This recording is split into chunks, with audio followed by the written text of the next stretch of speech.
Welcome to another installment of Donning the Armor. This morning we will begin in 1 Kings chapter 5, verse 1.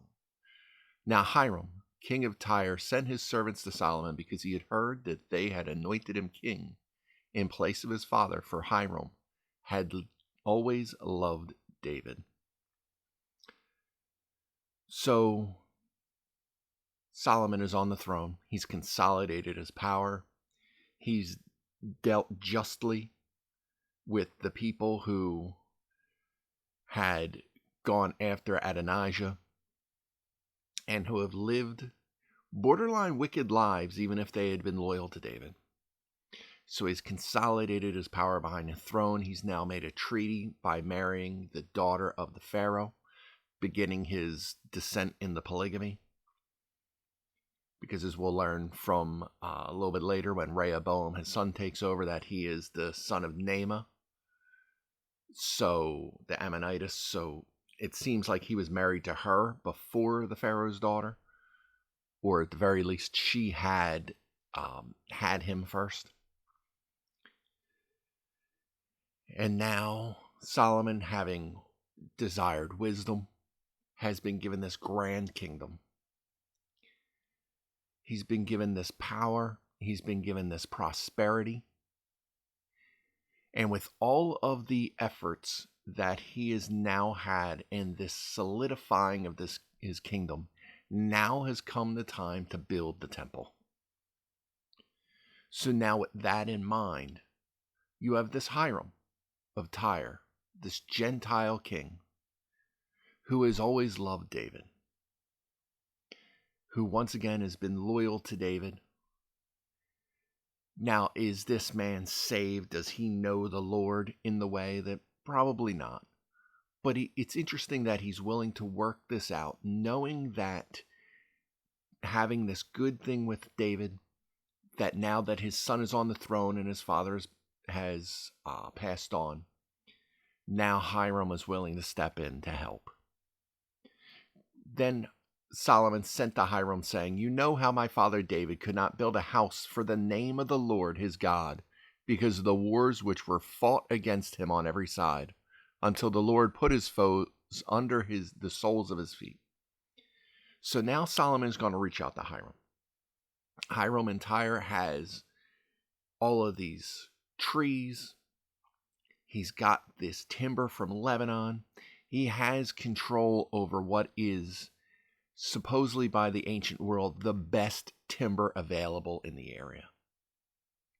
So now Solomon's going to request from him not to give something over, some offering like, "Hey, this is my God, you need to pay me, you need to bring tribute," but you know how my father David.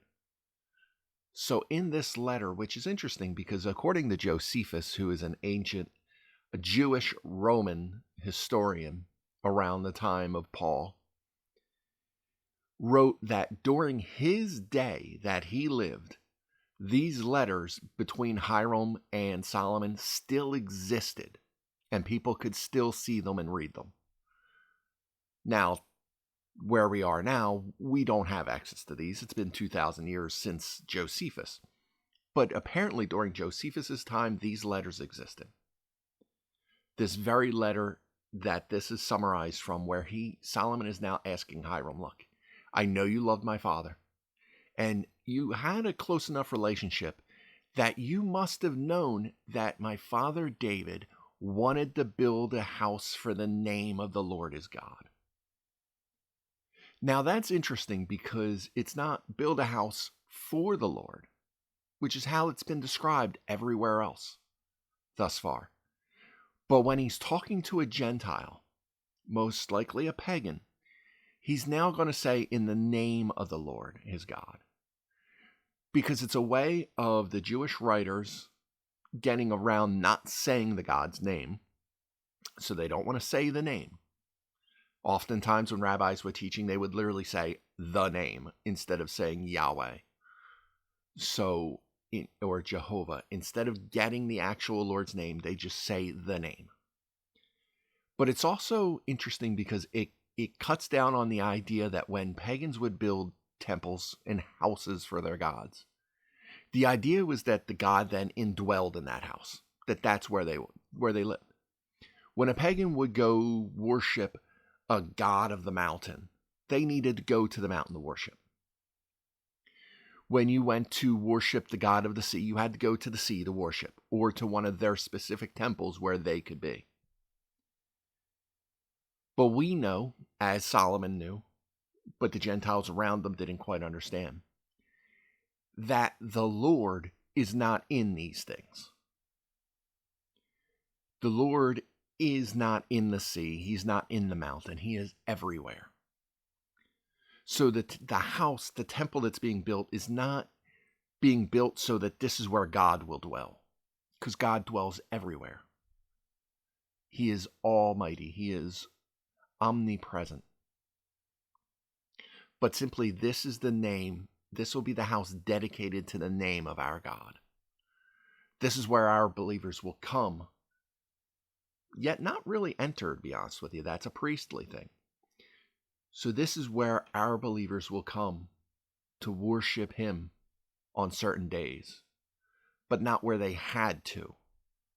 We can worship God wherever, but we congregate at the temple. We sacrifice at the temple. And he's appealing to the fact that not only did he love David, but he must have had an understanding with David that this was a wish he had on his heart to build this temple, but that he couldn't do it, which is something you fear only David and Nathan really would have known, or anyone that David would have told. And apparently that was his relationship with Hiram, that he was close enough to tell him this thing, that I really want to build a house for the name of my God, but my God will not allow me because I'm a man of bloodshed. But now that's put to an end.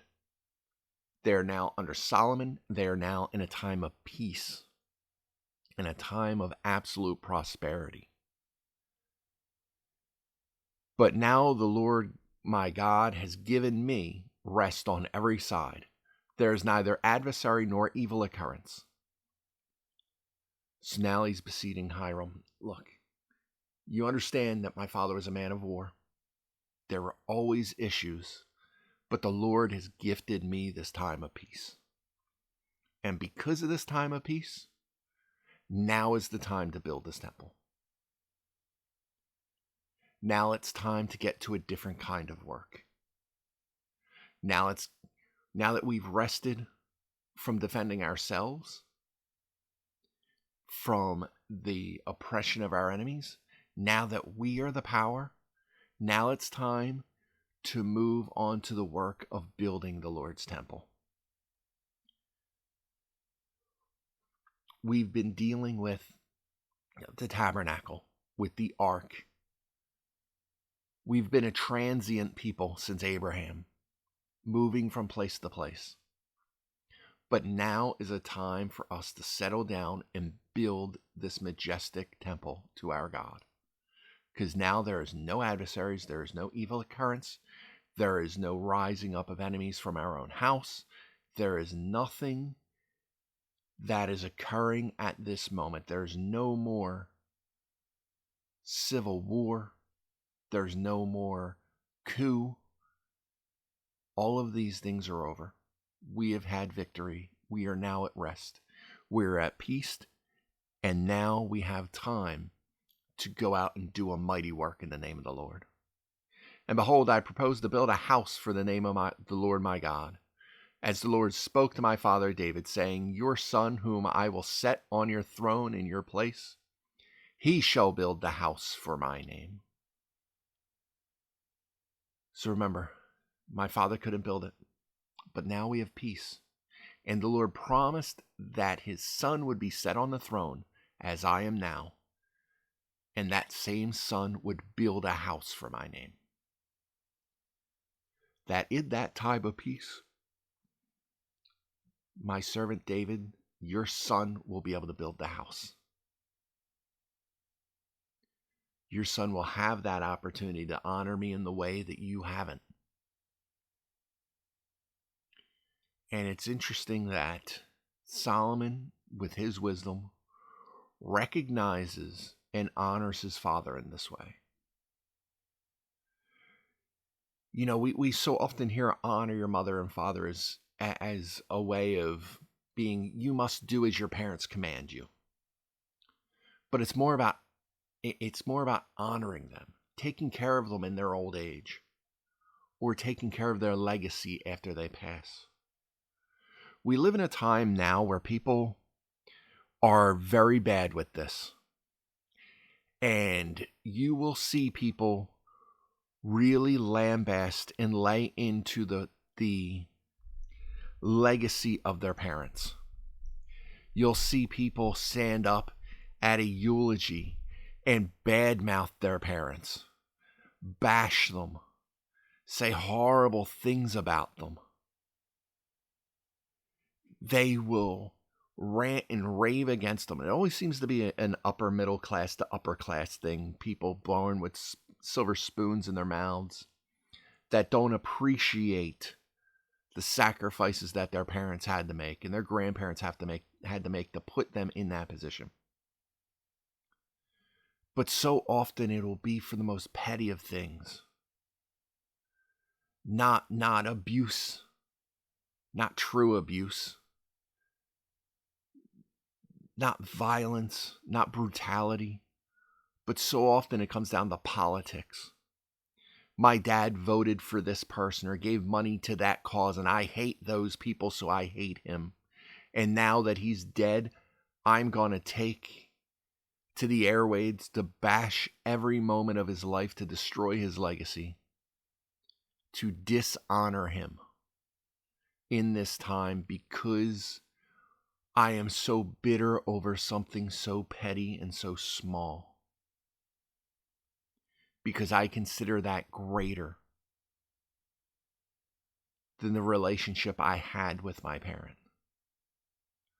The pats on the backs and the plaudits I'll get from strangers will be worth the loss of any semblance of relationship I ever had. Now, Solomon could have this. David's familial relationships seem to have been destructive. They seem to have had a real misstep in them. You have Amnon the rapist. You have Absalom, the man who tried to commit a coup and steal the throne and kill his own father.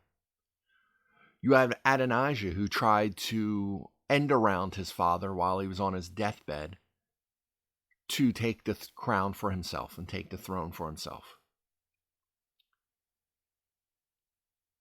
So Solomon has every right to sit back and say, hey, my father let us all down in so many ways.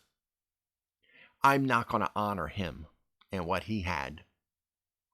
Because as we'll see, not only is Solomon building the temple, because you can say he doesn't even care about David, he's doing that for God. And that's the perfect reason to do it anyway. But the plans for the temple and most of the supplies that have been gathered up for it, David himself put together. He had brought together for the day Solomon was able to put in place the plan to build the temple. When he was able to actually execute the plan. David has already done all this. Solomon could have thrown all that out and gone his own way, drew up his own blueprints, came up with his own ideas, thrown out the work of his father. But he didn't. He honored his father. And we live in a world now where so many people are so self-centered and taught to be so self-centered that the whole idea of, that's why no one visits you is a meme. Old folks in the old folks home always asking, how come no one visits me? Well, that's why they don't visit you, because you are horrible. Doesn't matter. At some point, we need to realize and grow up about the fact that no matter how bad our parents were, we're adults. We know right from wrong. We know better, which means we know the right thing to do. And that's why as you get older, that whole old saying of, I love that person, but do not like that person exists. The idea that you can love one of your family members, but not like them. That's something you realize with age. And I think a lot of people nowadays, younger, who are so bitter and angry all the time, seem to miss that you can love your parents, but not like your parents. You could love your grandparents, but not like your grandparents. I love people in my life with my whole heart, but I'm not going to go out of my way to hang out with them. They're not my friends. I don't like them. I don't like who they are. I don't like what they do. But my heart is for them. I love them. And that's something we need to understand how to compartmentalize in our lives. This idea that we need to be able to understand that we are to honor, we are to love, but we necessarily don't have to like things. But we need to show love, because by showing people love is how we prove that we are Christian. We show love, we honor. And if they are unsaved, that's what we do. We love and we honor. That way our lives and our love is a testimony of the love of our Father in heaven. Because as Jesus would say, if we're only kind to those who are kind to us, how are you any different than anyone else? Because even the pagans do that. Even the unbelievers do that.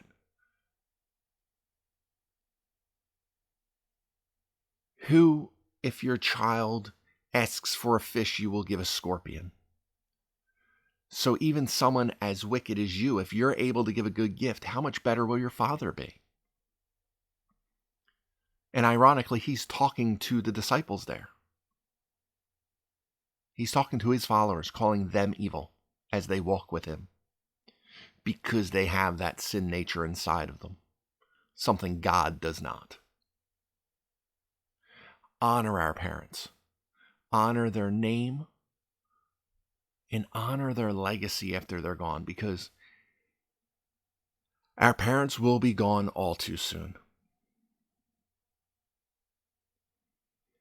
And while we sit wallowing in bitterness over the past, there will come a time when we can no longer reconcile, and those things will be done. They will be over. And all they will have is a legacy and a memory. And then we're going to realize how much we wish we were able to just say hi, give a hug, realize how different life is after a parent dies. Because it is not an easy thing to experience. It is tough, and it makes you feel as though you have lost a layer of protection in your life. So let the bad stay with the bad. Forgive it. Forget it. Move on. And honor the legacy that they left behind. Whether you are where you're at in life because of them or in spite of them, you have become their legacy. And now it's time for you to bring forth a legacy after in your own children and raise them up either in the same fashion that molded you for the good or contrary to the fashion you were raised that brought you to the person you are. But love and honor, because that glorifies God and what he has commanded us to do from our youth. Now therefore command that they cut down cedars for me from Lebanon, and my servants will be with your servants, and I will pay you wages for your servants according to whatever you say. For you know there is none among us who has the skill to cut timber like the Sidonians. So Tyre and Sidon out there, and he's saying, look, because of this thing, because I'm doing this thing that you knew my father wanted to do, please command them to cut down cedars for me from Lebanon. I will pay you the wages for your servants. I will pay you according to what you say, whatever is good and reasonable and righteous. Because you know there's none of us Israelites who have your skill in doing this like the Sidonians do. I want the best of the best, which only you guys can provide. You guys have the cedars, you have the land, you have the workmen, you have the skill, and I will recompense you for it. I will pay you what is right.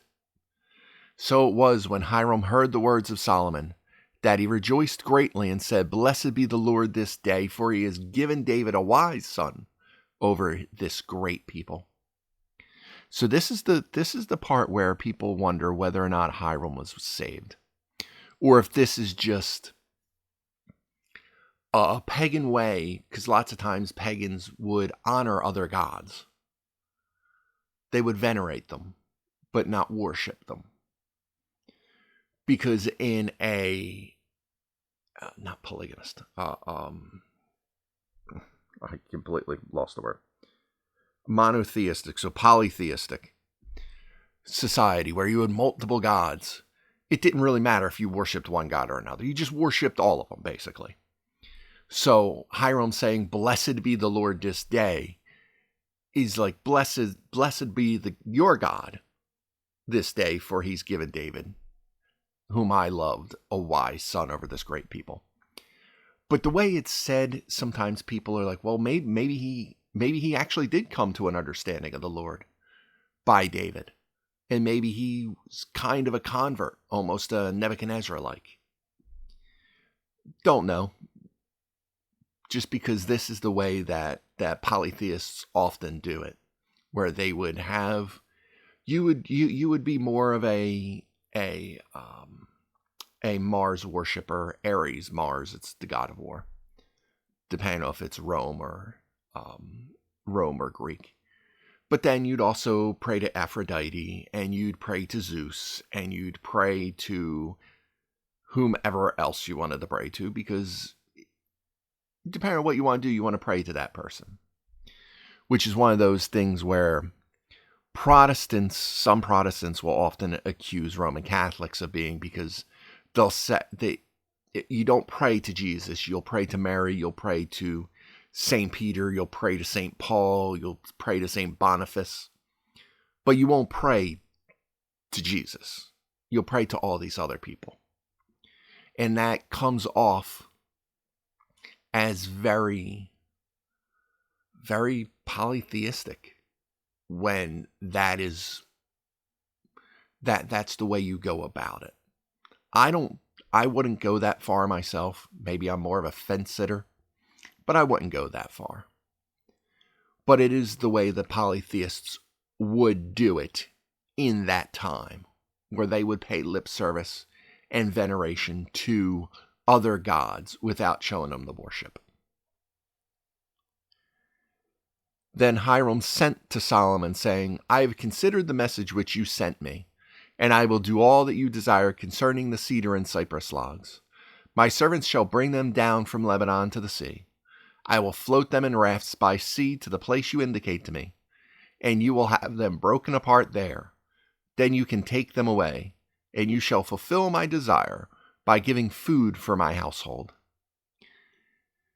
So Hiram said, done deal. We'll give you the cypress, we'll give you the cedar. Because of these trees are so large, instead of taking them over land, we're going to put them on rafts. We're going to send them down to you, almost like a big giant flotilla. We're going to have a whole line of rafts coming down to you with these logs, where your people will then break them apart, almost like breaking apart a pallet, and you're going to take them to where you need to put them. So we'll cut them down, we'll stack them, we'll store them on the floats, we'll float them down to you, and then your people will take them there. Just sea trade, that's all it is. So indicate to me where you want them floated to, we'll put them there, and then, you'll take it from there. And as for this, you can give food for my household. Because obviously there must be something that, in this way, it almost comes off as there's something that Israel could grow that he couldn't. So you're going to give food over to my household. You're going to feed my people. You're going to feed my servants. You're going to do this thing for me. Then Hiram gave Solomon cedar and cypress logs according to all his desire. And Solomon gave Hiram 20,000 cores of wheat as food for his household, and 20 cores of pressed oil. Thus Solomon gave to Hiram year by year.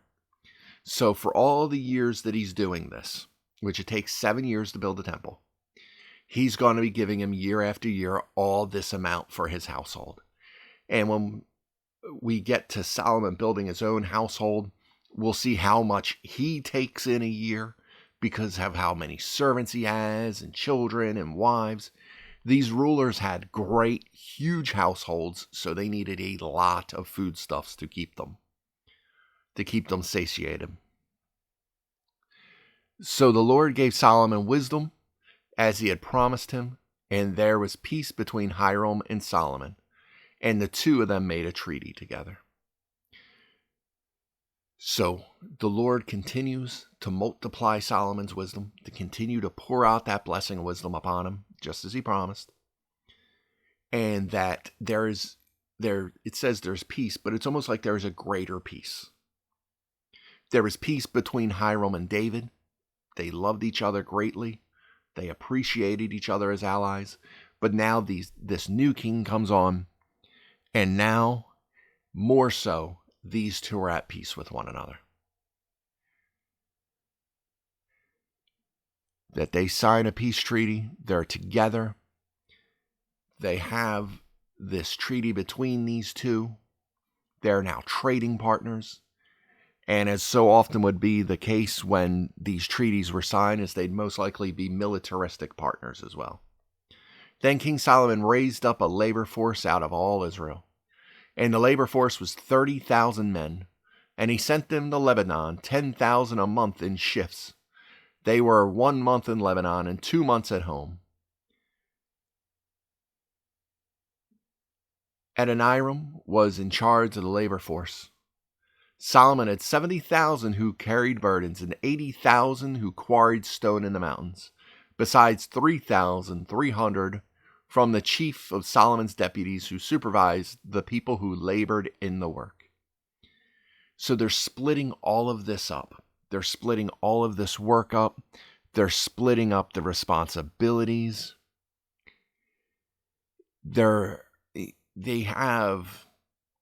It seems as though they have different amounts of people coming from different things. You have the people from Lebanon cutting down the trees. Then you have Solomon raising up a labor force out of Israel to oversee things and to bring the lumber in from where they sell it.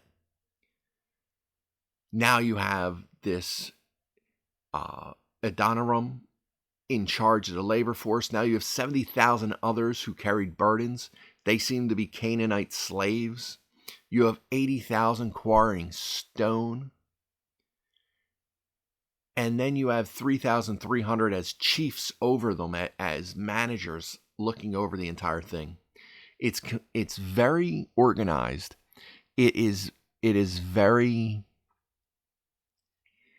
very organized. It's very well thought out.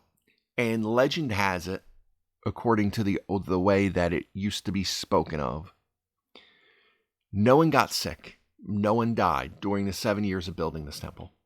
With all the massive stones that they're quarrying, with all the logs that they have, because of the way that Solomon's wisdom positioned the workforce, because of the way that they worked in shifts, it kept people fresh. It kept people from getting sick. It kept people strengthened. And because he's doing a good work, you have the blessings of the Lord on top of it as well. That legend has it that no one died, no one became ill during this period of time, but that it was just a blessed working of people for God in the name of God, to do and build for his kingdom. You have people supervising work, you have laborers, you have quarrymen. And the king commanded them to quarry large, costly stones and hewn stones to lay the foundation of the temple. So Solomon's builders, Hiram's builders, and the Gelebites quarried them, and they prepared timber and stones to build the temple. So these are costly stones, high-quality stones. Nothing to be, not cast-offs, but only the best for God's temple. Only the best is being brought in. We're not to give God our second best. We're to give him our best in the work that he's prepared for us. In these ways, we see, yes, they're using slave labor. They're using labor that they went out and hired in Hiram's people, doing a great work for God, using the means of the time. Now, are these chattel slaves like we always think of slavery in today's day and age? Probably not. They're probably bondservants, or they're prisoners of war. And unfortunately, slavery has always been a thing of human beings. It has always been one of the major sins of human life. And still is. There's still slave labor today.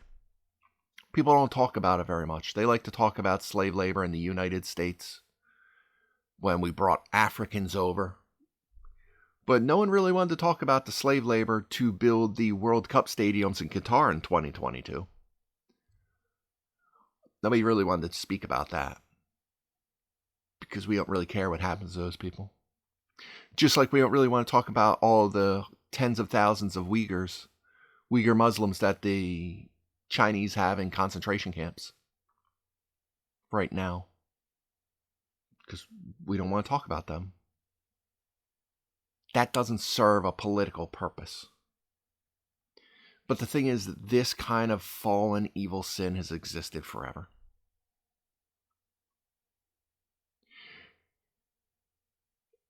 And the truth be told, we don't know what kind of slaves these were. We don't know what kind of quarrymen they had here. They very well might not have been the kind of slaves that we think of. So often in Israel, they had bondservantry. Because of the way employment worked back then, you would basically sell yourself to an employer, and you became theirs for a time. And so often when we read about slavery in the Old Testament, as far as Israel's concerned, that's what it was. It was more of a bondservantry. But the work of God, the work that he has put before us, the honoring of our parents, and laboring. We've been convinced in our world today that the best thing to be is idle. That's the natural state of things. And that we nowadays are burning out because we are far more busy than any other generation of human beings ever. And humans weren't meant to be this busy. But it's the exact opposite. We were never meant to be this idle. People would get up and work from the time the sun went up to the time the sun went down, and they would go home, and then they would basically go to sleep and start again the next day. We now have idle time. We have downtime. We have so much downtime that we get bored. We have so little to do that boredom is the biggest issue facing us, which is so many of the problems we have now. So many of the mental health crises we have is because people have lost their sense of purpose because we're idle. We have so much of the crime we have now because people are bored. There's always a saying about idle hands are the devil's playthings. When we have nothing to do, we get up to no good because we're fallen. So if we have a chance, be about the work of God. None of these people are forgotten by God. They don't have their names written in here. You have Hiram, you have Solomon. We have Adoniram. I know it's like the third different way I pronounce that guy's name, but I don't know how to pronounce it. So most of these thousands upon thousands upon thousands of people aren't named for us to read, but their Father in heaven very much knows their name. So when we get up to doing the work of God, we don't need to be the pastor. We don't need our name on a bench. We don't need to see our name in lights. We don't need to be patted on the back. We just need to be about the Father's work.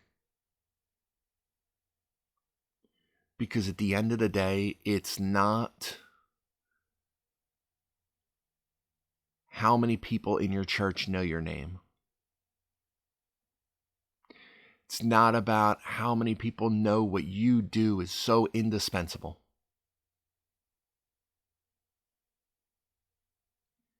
It's about whether or not your Father knows your name. There will be many that will cry out, Lord, Lord, didn't we cast out demons in your name? Didn't we do these great works in your name? And he will say, depart, I never knew you. Because it's not about works-based salvation. But our salvation should come with works. We are built for works. We are built to do the work that glorifies the kingdom of God. Adam is made from dust and clay and dirt, and immediately it is, hey, get set to go work. Go tend the garden.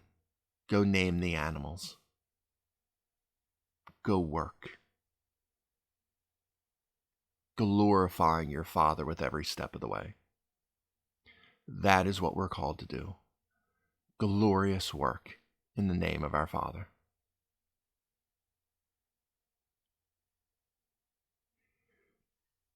Don't let us forget that we are to honor our mother and father. And there's one Father who should be honored above all else, and that is our Father in heaven. That Father who has loved us first and sent his Son for us. That is the one we are to honor above all else. And the way we do it is by being about the work he has placed before us. Work hard, work humbly, work to glorify his name and his coming kingdom. But that's what we shall end it for today. I hope this was fruitful for you. I hope to see you back again next time. But until then, be blessed.